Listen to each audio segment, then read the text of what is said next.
خدا کو نہیں چاہیے تیرے ماتھے پہ محراب اے انسان، بس اس کی مخلوق کا خیال کر۔ تمہارا بھائی وہ ہے جو مشکل کے وقت چھوڑ نہ دے، گناہوں کے ارتکاب کے وقت تم سے غافل نہ ہو، اور جب تم اس سے سوال کرو تو تمہیں دھوکہ نہ دے۔ راہ خدا میں بھائی چارہ برادری میں اضافے کا موجب بنتا ہے۔ گناہ کے بعد موت کا نہ آنا اور گناہ کے بعد توبہ کی مہلت ملنا اللہ کا بڑا احسان ہے۔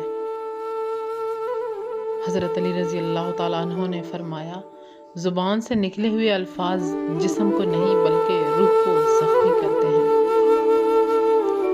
اللہ کا خوف دل میں ہو تو اپنی معمولی خامیاں خطائیں دوسروں کے گناہ سے بڑی اور بھاری لگتی ہیں،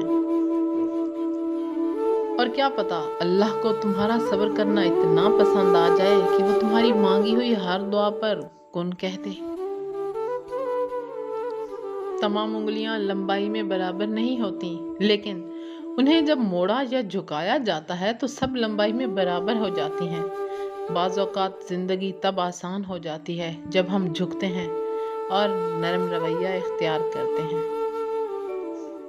کچھ لوگ اکیلے ہو جانے کے خوف سے بے قدرے لوگوں کے ساتھ بندھے رہتے ہیں۔